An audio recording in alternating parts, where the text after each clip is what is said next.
आज का ये वीडियो उन सारी बातों का सार है जो हम लोगों ने अभी तक डिस्कस की हैं एआईबीई के एग्जामिनेशन से संबंधित। हेलो एवरीवन, मेरा नाम है Kanishk. Welcome to an academy.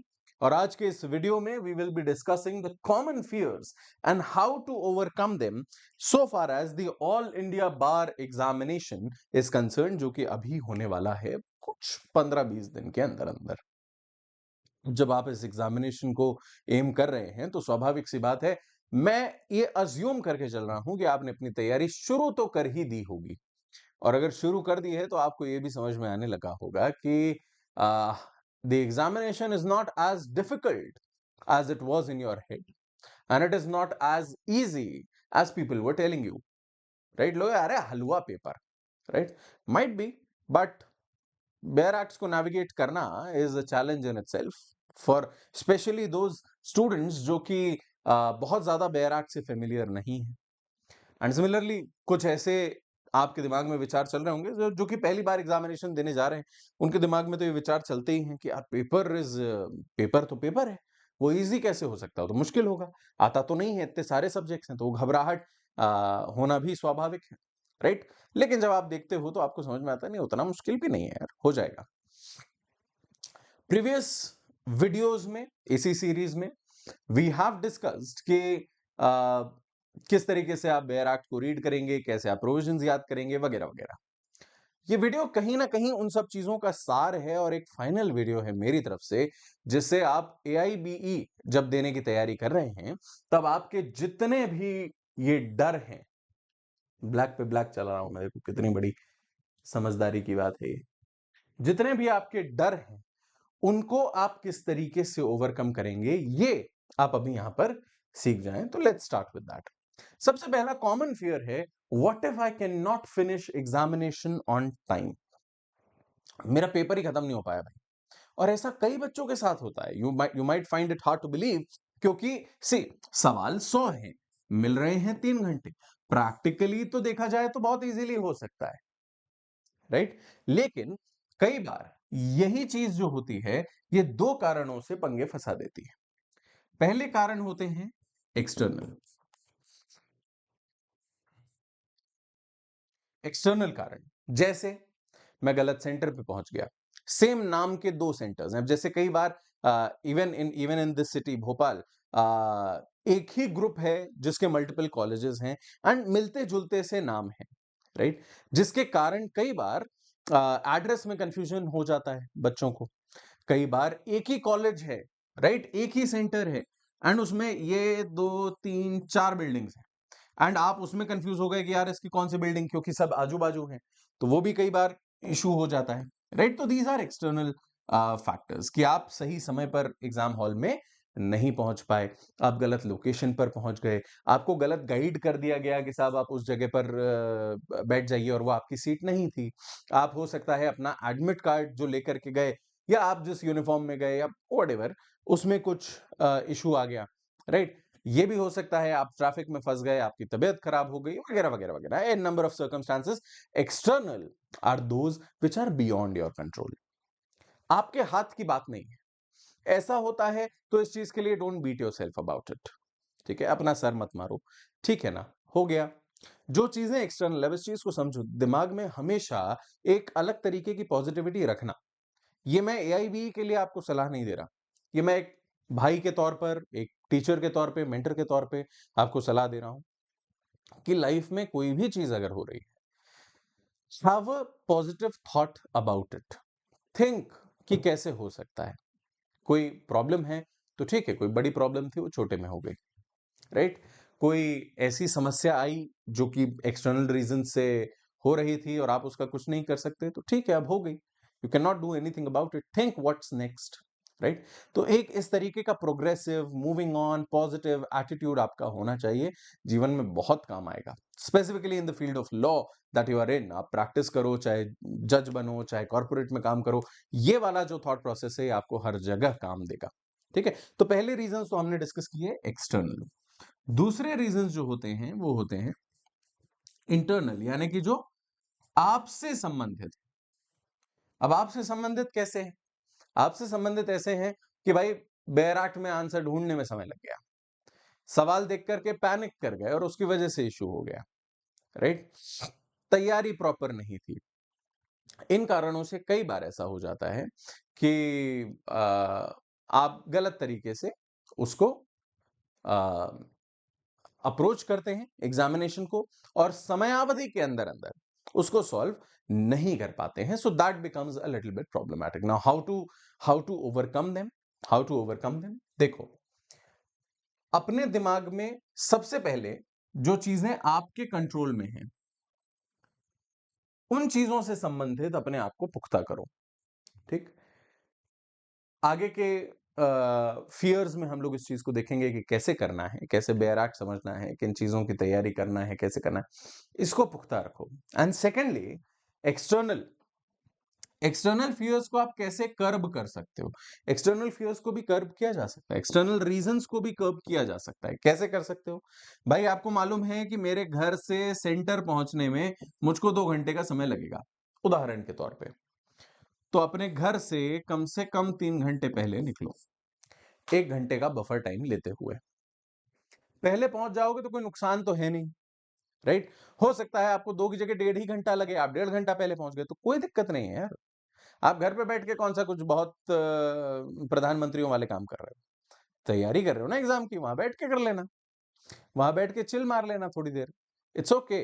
जल्दी पहुंचना फिर भी ठीक है, लेट पहुंचना प्रॉब्लमैटिक हो सकता है। 1 2 एग्जाम के 1 दिन पहले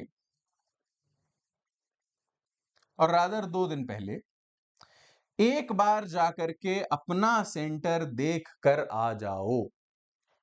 अपने एडमिट कार्ड में देख लो कि भाई ये फलाना, कई बार होता है हमारे दिमाग में, अच्छा ये तो उस फलानी जगह पर है, और उस फलानी जगह पर आप पहुंच गए और वहां पर वो सेंटर नहीं है, आपका तो दूसरी जगह पर था।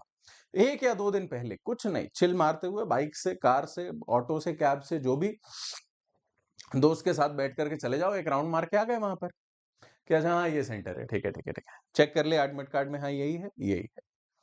ट्रैफिक आपने बीट कर दिया, सेंटर कंफ्यूजन आपने बीट कर दिया। बाकी के जो एक्सटर्नल रीजन है उनको आप बीट नहीं कर सकते।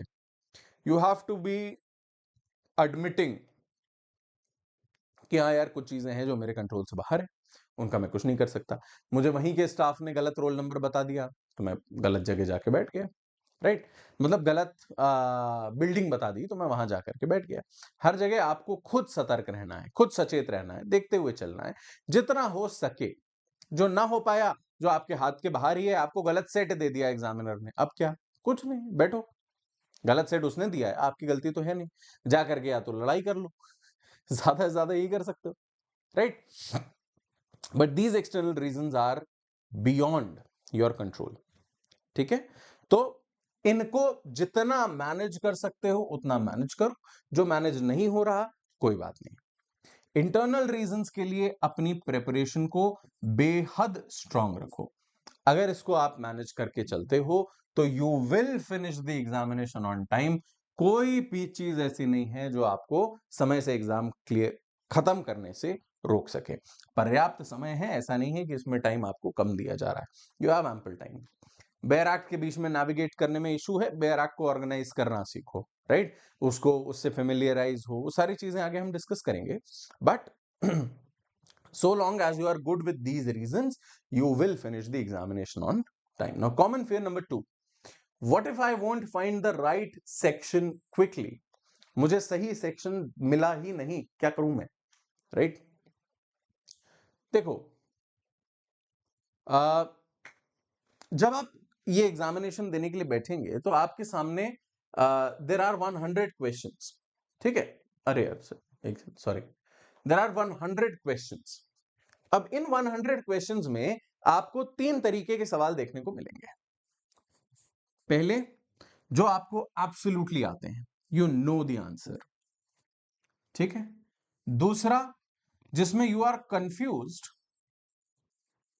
बिटवीन 2 ऑप्शंस, ठीक? तीसरा, जहां आपको जीरो नॉलेज है,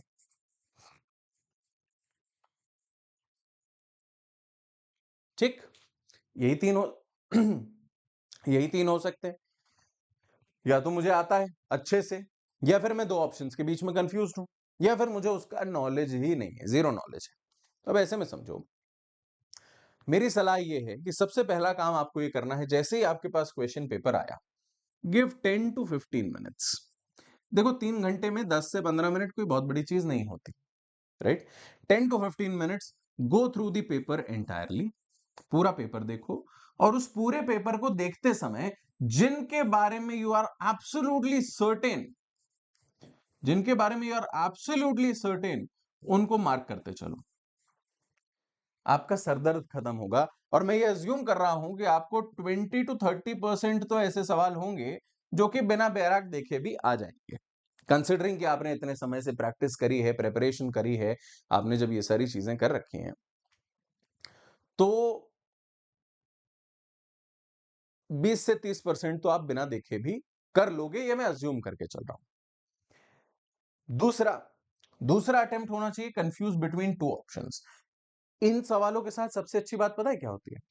इन सवालों के साथ सबसे अच्छी बात यह होती है कि आपको पता है कि इसका आंसर कहां दिया है। यू हैव एंटायर आइडिया कि इसका आंसर दिया कहां पर है। एंड क्योंकि आप दो ऑप्शंस के बीच में कंफ्यूज हो ना, ऐसा नहीं कि आपको आ ही नहीं रहा, आपको मालूम है कि इन दोनों में से कोई एक है, उन्हीं दोनों को जहां पर देखना है, यू विल स्पेसिफिकली टारगेट, तुरंत बैराक खोलोगे, तुरंत उस जगह पर जाओगे and you will figure out the right answer. ठीक है, इस तरीके के सवाल भी मैं 20 टू 30% मान रहा हूं।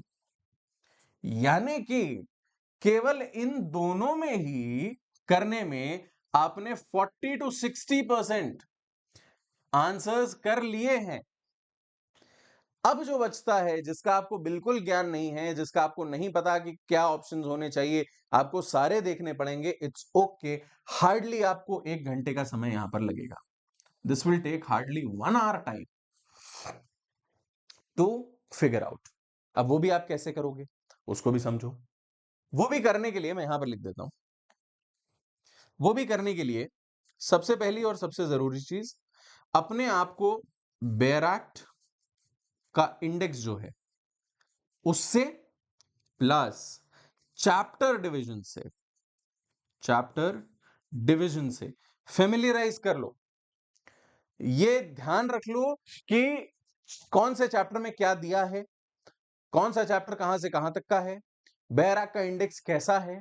Once you familiarise yourself with all that, आपके लिए बहुत इजी हो जाएगा उसको फिगर आउट करना, उसको नेविगेट करना। Point number 1। पॉइंट नंबर 2, अपने बैराक्स को एग्जाम के पहले ऑर्गेनाइज करो।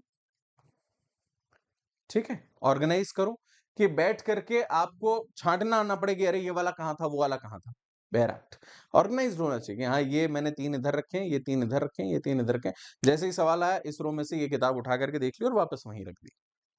बहुत सिस्टमैटिक तरीका है, बहुत इजीली आप उसको एस कर पाओगे। 2 एंड 3 मैं यहां लिख रहा हूं,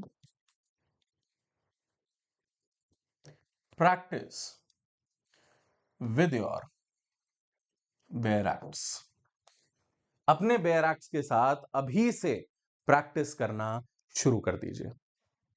ये प्रैक्टिस आप जब शुरू करेंगे, आप सवाल लेकर के बैठे हैं, उन सवालों को आप बैराक में ढूंढते जा रहे हैं। सवाल नहीं है आपके पास में, बैराक है, आपने घर वालों से बोला कि यार मेरे पास ये वाली है, आपके पास भी मैं यही वाली एक कॉपी दे देता हूं, जो सवाल पूछना है, जहां से पूछना है पूछो, मैं खुद पलटा करके पन्ने इसमें ढूंढ के आपको बताऊंगा 1.5 मिनट के अंदर, 1 मिनट के अंदर।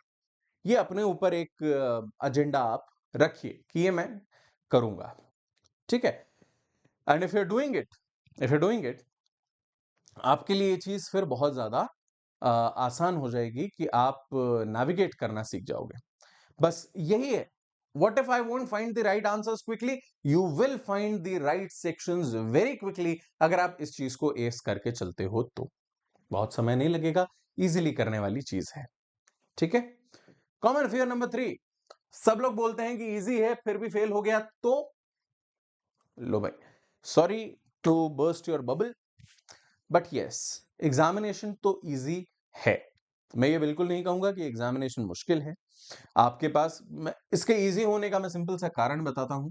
मात्र इसमें 100 सवाल हैं, कोई नेगेटिव मार्किंग नहीं है। ठीक है, कोई नेगेटिव मार्किंग नहीं है। Then you have 3 hours to do it. ये एग्जामिनेशन कंप्लीट करने के लिए आपके पास 3 घंटे है, plus you have all the bare acts in your hand. What more easier can this examination get? But again, ये भी कई बार संभव है कि ये एग्जामिनेशन क्लियर ना हो पाए। क्यों ना क्लियर हो पाए? इसके कुछ कारण हो सकते हैं। पहला कारण ये हो सकता है कि आपने तैयारी करी ही नहीं है। आप अभी से चिल करके बैठे हुए हो, आपको यही लग रहा है कि अरे इजी है, इजी है, इजी है, और उसकी वजह से इश्यू आ गया, राइट? ये पैनिक लास्ट डे पर होने की संभावना ज्यादा रहती है।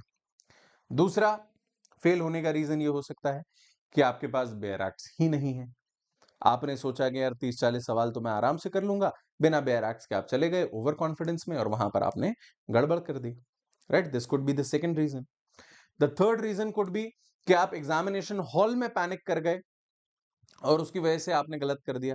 The fourth reason could be कि आपने आंसर्स गलत मार्क कर दिए। अब इसमें से जो एग्जाम फियर वाला है उसको हम नेक्स्ट उसमें डील करेंगे, लेकिन अगर आप ये सोच रहे हो कि यार मैंने आंसर्स गलत मार्क कर दिए, वहां पर मैंने कुछ गड़बड़ करी है, तो that is something that can be managed right now. How? OMR sheets उठाओ और ओएमआर शीट्स को भरना शुरू करो। गूगल पे मिल जाएंगी, गूगल इमेजेस पे डालो ओएमआर शीट्स, डाउनलोड करो, 20, 30, 40, 50 प्रिंट आउट निकलवा लो। ठीक है कि ना?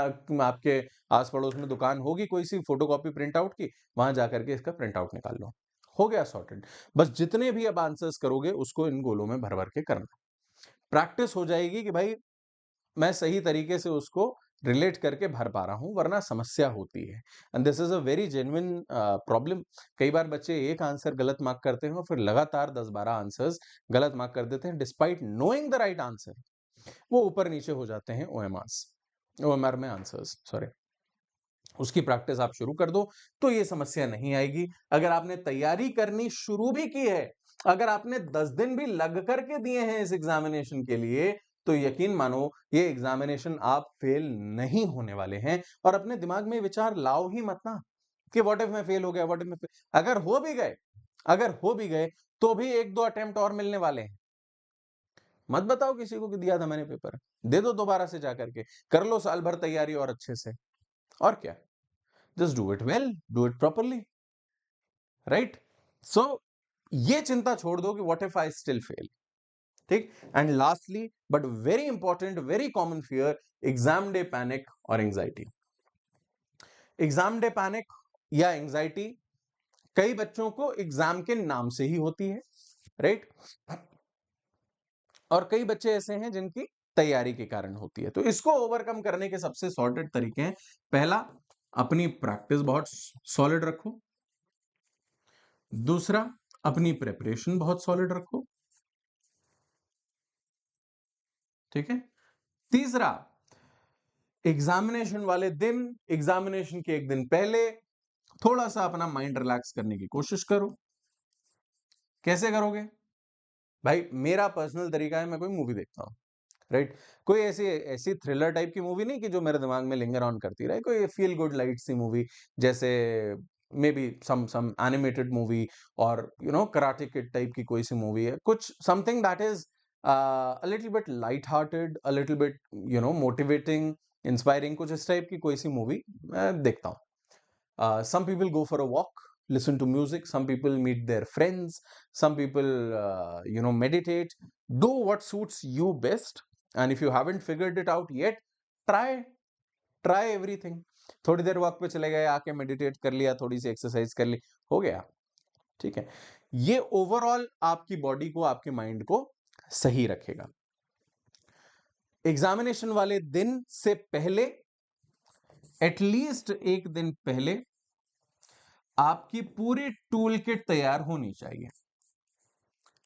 ठीक है। मेरा एडमिट कार्ड ये रखा है, मेरा आईडी कार्ड ये रखा है, मेरे बैरक्स ये रखे हैं, मेरा पेन ये रखा है, मेरा स्पेयर पेन ये रखा है, वो सारी चीजें आपके पास होनी चाहिए, राइट? एटलीस्ट एक दिन 24 घंटे पहले आपके पास ये सारी चीजें होनी चाहिए। क्यों होनी चाहिए? इसलिए ताकि एग्जाम वाले दिन या उससे एक रात पहले आप पैनिक ना करोगे, अरे यार मेरे पास ये नहीं है, मेरे पास वो नहीं है, इसका प्रिंट निकालना है, ये लेके आना है, मेरा पेन नहीं चल रहा, ये सारी समस्याएं ना हो। देन बहुत लेम लगेगा लेकिन बहुत सॉलिड चीज है। अपने साथ पानी की एक बोतल रखना।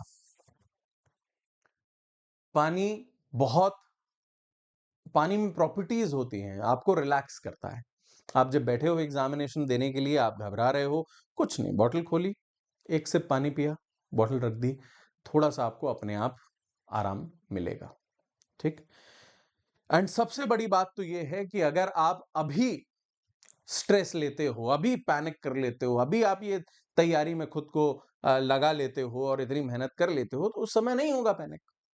अभी अगर आप एकदम रिलैक्स हो गए कि अरे हाँ मेरा तो हो ही जाएगा, अरे जब इन लोगों का हो गया तो मेरा तो हो ही सकता है, वगैरह वगैरह, में भी आपके दिमाग में ऐसा कुछ हो गया, यार वो मुझसे अच्छा थोड़ी पढ़ता था, उसका हो गया तो मेरा कैसे नहीं होगा, और आप चिल मार के बैठ गए। Don't do it, why risk it. ठीक। हो भी सकता है कि हो जाए, पर रिस्क लेना ही क्यों।